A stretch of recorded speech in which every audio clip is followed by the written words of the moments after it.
In 2007, Americans believed the financial system was stronger than ever, home prices were rising, retirement accounts were growing, and Wall Street confidence was at record levels.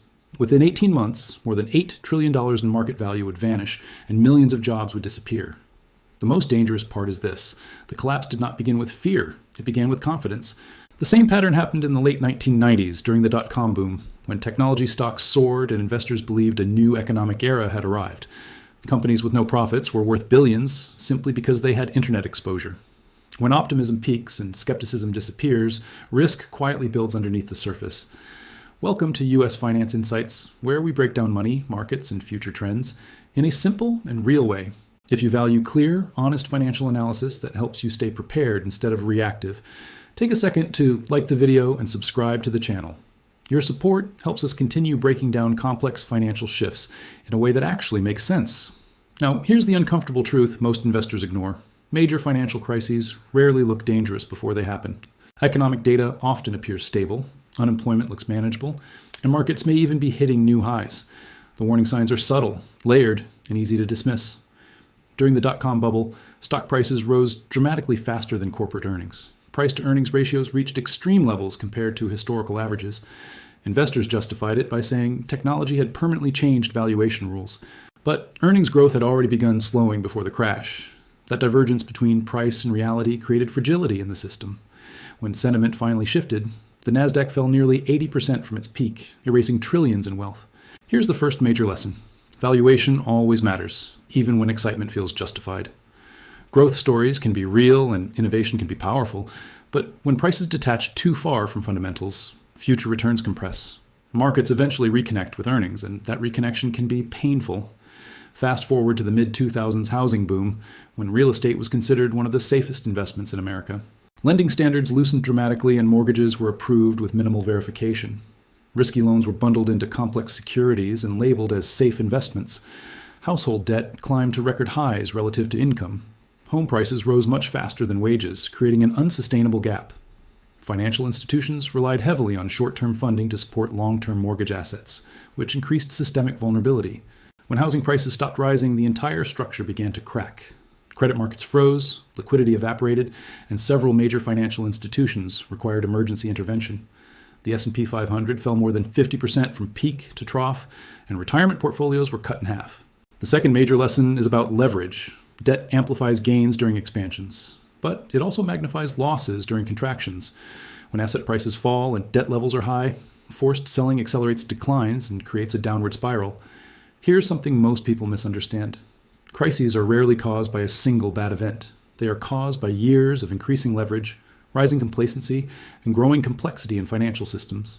By the time headlines turn negative, the structural imbalance has already formed. Another pattern appears consistently across financial history: concentration risk. During the dot-com era, technology stocks dominated portfolios. During the housing boom, real estate exposure was widespread across households and institutions. When too much capital flows into a single theme, diversification weakens and vulnerability increases. If that dominant sector stumbles, the ripple effects spread quickly. Diversification is not about maximizing short-term gains. It is about surviving long-term cycles. Liquidity is another critical factor that investors often overlook. When credit is easily available, markets rise smoothly and risk feels manageable. When liquidity tightens, volatility increases rapidly, and asset prices reprice faster than expected. Markets are forward-looking mechanisms. They react to changing expectations rather than current conditions. That is why crashes can begin while economic headlines still appear positive. Before the 2008 crisis fully unfolded, unemployment was not yet at extreme levels. GDP had not collapsed overnight, yet financial stress indicators were already flashing subtle warnings beneath the surface. So what can today's investors realistically learn from these past events? First, monitor valuation levels relative to earnings growth instead of relying solely on price momentum. When valuations expand without earnings support, long-term return expectations should be adjusted downward. Second, watch debt trends carefully, both at the household and corporate level. If debt is rising faster than income or cash flow, fragility increases. Leverage creates hidden risk that only becomes visible during downturns. Third, pay attention to liquidity conditions and credit spreads. When borrowing costs rise or lenders become cautious, financial stress can spread quietly. Liquidity is like oxygen in markets. When it becomes scarce, pressure builds quickly. Here is the counterintuitive insight. The most dangerous phase of a market cycle is often when volatility is low and confidence is high. Calm environments encourage risk-taking and reduce perceived danger. That is precisely when discipline matters most. The next financial downturn will not look exactly like 2000 or 2008. It may originate in a different sector, perhaps corporate debt stress or policy-driven tightening that strains funding markets. But the structural rhythm will likely feel familiar. Optimism, expansion, leverage, then a catalyst that shifts sentiment abruptly. Instead of trying to predict the exact timing of the next correction, focus on resilience. Maintain diversified exposure across sectors and asset classes. Rebalance portfolios when allocations drift too far from original targets. Keep sufficient liquidity so that volatility does not force emotional decisions. Avoid excessive leverage that could create pressure during drawdowns. Preparation is far more powerful than prediction. Imagine two investors entering a downturn. One is fully concentrated in a high-growth theme with little cash and significant leverage. The other is diversified, disciplined, and holding strategic reserves. When markets decline 30 or 40%, the difference becomes clear. One investor is forced to sell at losses, while the other has flexibility to buy quality assets at discounted prices. Downturns punish fragility, but reward preparation. The major takeaway from past U.S. financial crises is not that markets are dangerous. It is that risk builds during periods of comfort, not chaos. Awareness of structural imbalances allows investors to act gradually instead of reacting emotionally.